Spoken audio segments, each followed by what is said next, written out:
तो hello and welcome back to a new FAQ series question number 5 and fifth question number ये है सबका favourite जो कि है सैलरी।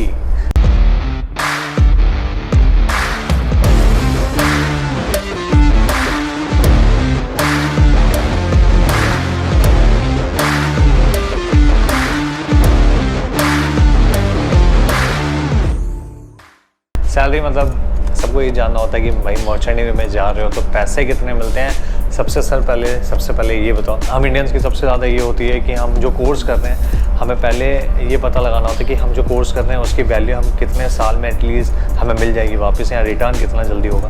तो मैं इन चीज़ों को सोच के मैंने ये चीज़ें जब देखी मैसेजेस वगैरह में, और लोगों ने मुझे डायरेक्टली लिखा भी हुआ था कि सर आप ये बताओ कि अगर मैं कोर्स करता हूँ, आप 14-15 लाख का अगर ये कोर्स है, किसी ने सर्च किया कि सर तो ये रिकवर कितनी जल्दी होता है और क्या सैलरी होती है, पे स्केल होती है। तो मैंने कहा चलो ठीक है भाई, अगर ये इतने सारे क्वेश्चन आ रहे हैं तो क्यों why not go for a video. तो मैं अगर स्टार्टिंग से सैलरी की बात बताऊँ, GP रेटिंग का कोर्स आपका होता है अप्रॉक्सिमली 4-5 लाख का। तो GP रेटिंग से ही स्टार्ट करते करते मैं ऑफिसर्स की भी मैचिंग बताता रहूँगा सैलरीज क्या होती हैं। GP रेटिंग में अगर मैं करेक्टराइज करूँ तो OS में आप जाते हो ऑर्डिनरी सीमैन में, या फिर मैं अगर गैली डिपार्टमेंट की बात करूँ या चीफ कुक वगैरह या फिर मेसमैन की बात करूँ वो जाते हैं मेसमैन, और ऑफिसर्स में बात करूँ तो वो जाते हैं इंजन कैडेट या डेक कैडेट। तो 4 कैटेगरी होगी। और एक और कैटेगरी वो है मोटरमैन की, तो उसमें जाते हैं वाइपर।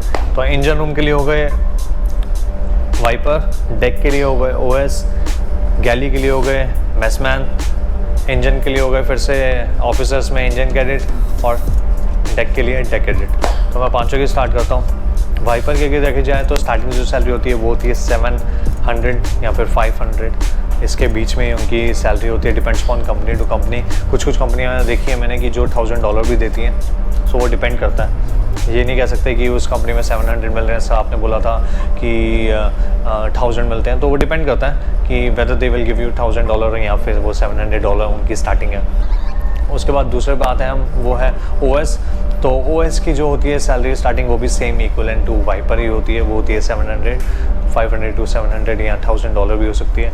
उसके बाद मैं मेसमैन की बात करूँ तो वो भी सेम सैलरी पे है, 500 to 700 और $1000 भी हो सकते हैं। मैं इंजन कैडेट की बात करूँ तो इंजन कैडेट की जो सैलरी होती है वो होती है मिनिमम 400 to 600, क्योंकि 6 मंथ्स की उनकी ट्रेनिंग होती है। उसके बाद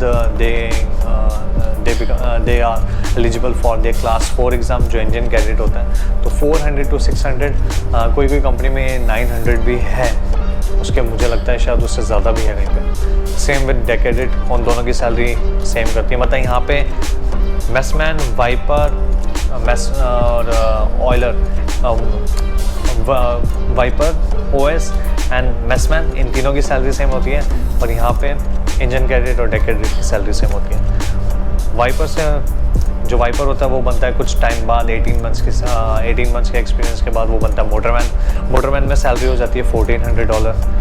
OS जो होता है डेक पे वो बन जाता है एक एक्सपीरियंस के बाद एबल सीमैन, तब सैलरी हो जाती है 1400 to 1500। जो मेसमैन होता है उसका डिपेंड करता है एक्सपीरियंस कि कितनी टाइम बाद वो 18 मंथ्स या फिर 24 मंथ्स के बाद जब वो चीफ कुक बनता है तो डायरेक्टली जो हाइक मिलता है वो होता है $2200 या फिर $1800 से लेकर $2200 के बीच में उनको हाइक मिलता है। तो वो डिपेंड करता है। इंजन कैडेट की बात करूँ मैं तो आपने 6 मंथ्स की सेलिंग के बाद अपने 4th इंजीनियर के एग्ज़ाम दिए, तो आपकी 4th इंजीनियर की जो सैलरी होगी वो होगी $2000 से लेके जो आपकी सैलरी वाइड करेगी $2000 आपकी सैलरी लेके आपकी सैलरी मैक्सिमम हो सकती है 4300। Depends on your company to company, depends on your vessel कि आपका किस टाइप का वेसल है, तो उस हिसाब से आपकी सैलरी वेरी करती है। अगर मैं इंजन कैडेट, डेक कैडेट की बात करूँ तो वो भी सेम सैलरी में होता है। आप $600 से डायरेक्टली जंप करते हो $2000 से लेके 4300। सोचो कितना पैसा होता है एकदम से। अगर आप ये सोचो कि अगर आपकी $30,000-40,000 सैलरी हो, एकदम से आपको दिख जाए अकाउंट में 3 लाख रुपये, तो कैसा फील होगा? अच्छा फील होगा। मुझे भी होता है, जब मेरी सैलरी इतनी हाई हुई थी तो मुझे भी बहुत अच्छा हुआ था, फील हुआ था। तो अगर मैं उसके बाद फिर से बात करूँ तो यहाँ पे AB और OS OS बन गया AB एंड वाइपर बन गया मोटरमैन। उसके बाद उनकी कोई प्रमोशन नहीं होता, उसके बाद इधर they want to become fitter या फिर AB को बनना बोसन। तो बोसन की भी सैलरी जो होती है वो जाती है मैक्सिमम 2200 तक, और जो फिटर की सैलरी होती है वो भी जाती है 2200 तक। सो वो मोटरमैन की डिपेंड करता है कि मोटरमैन को फिटर में जाना है कि नहीं जाना है, या फिर AB को बोसन बनना है या नहीं बनना है। वहीं पे मेसमैन कांस्टेंट हो जाते हैं क्योंकि वो चीफ कुक बन गए हैं, उसके बाद और कोई रैंक नहीं होती उनकी, तो 2200 तक उनकी सैलरी फिक्स हो जाती है। अब बचे सिर्फ 2 कैंडिडेट हमारे पास, 4th इंजीनियर 3rd ऑफिसर। जो इंजन कैडेट और डेक कैडेट थे वो 4th इंजीनियर 3rd ऑफिसर बन गए हैं, और उनकी अब सैलरी 4th इंजीनियर के बाद अब क्या बढ़ेगी। हाँ, मैं एक और रैंक बताना भूल ही गया जो मेन होती है 32 साहब। इलेक्ट्रिकल ऑफिसर जो शिप पे होते हैं उनकी salary as a trainee electrical officer 1500 के अप्रॉक्स होती है, and after becoming an electrical officer उनकी सैलरी हो जाती है 3500 से लेके 5500 के बीच में। मतलब अप्रॉक्सली अगर लगाया जाए तो 2,20,000 से लेके उनकी सैलरी हो जाती है 3.8 के आसपास। अब मैं इसके बाद बात करूँ इंजन कैडेट और हमारे डेक कैडेट की, जो कि बन चुके हैं 3rd ऑफिसर 4th इंजीनियर। तो 4th इंजीनियर के बाद your designation will rise to 3rd engineer, और जो थर्ड ऑफिसर है he will become 2nd officer. तो 2nd ऑफिसर की जो सैलरी होती है वो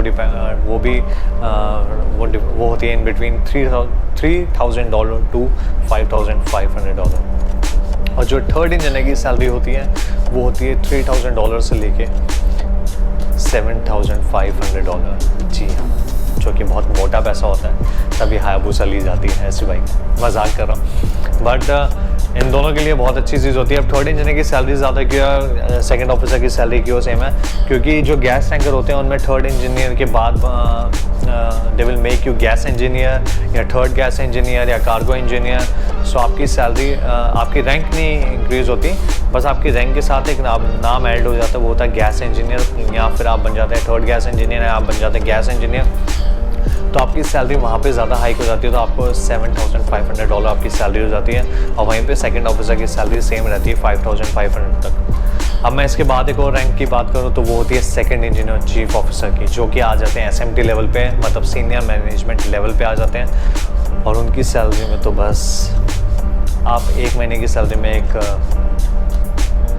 वेन्यू तो ले ही सकते हो, इतनी होती है। तो जो 2nd ऑफिसर की जो चीफ ऑफिसर की सैलरी होती है वो होती है 7,500 से लेके 12,500 तक, depends upon your experience. Same with 2nd engineer, उनकी सैलरी जो होती है वो होती है 7,500 से लेके 12,500 तक, या 13,000 भी हो सकती है अगर उन्होंने ज़्यादा उनका सीन। जो SMT लेवल के होते हैं, जो टॉप 4 होते हैं, उनके एज पर सीनियरिटी या एज पर यू कैन से एक्सपीरियंस के थ्रू उनकी सैलरी का राइज मिलता रहता है, उनको एक्स्ट्रा बोनस मिलते रहते हैं। And if you talk about us, तो जूनियर लेवल पे जूनियर ऑफिसर्स को 3rd engineer, 4th engineer, engine cadet या फिर 2nd officer, 3rd officer, gas engineer को कह लें या फिर डेक कैडेट को कह लें, तो ऐसा कुछ बोनस नहीं मिलता, सेम सैलरी जो होती है वही मिलती है। बट SMT लेवल पे सीनियर मैनेजमेंट टीम में जो होते हैं top 4 captain, chief engineer, chief officer और 2nd इंजीनियर, उन चारों को हाइक मिलता रहता है, तो ये उनकी वेरी करती है सैलरी।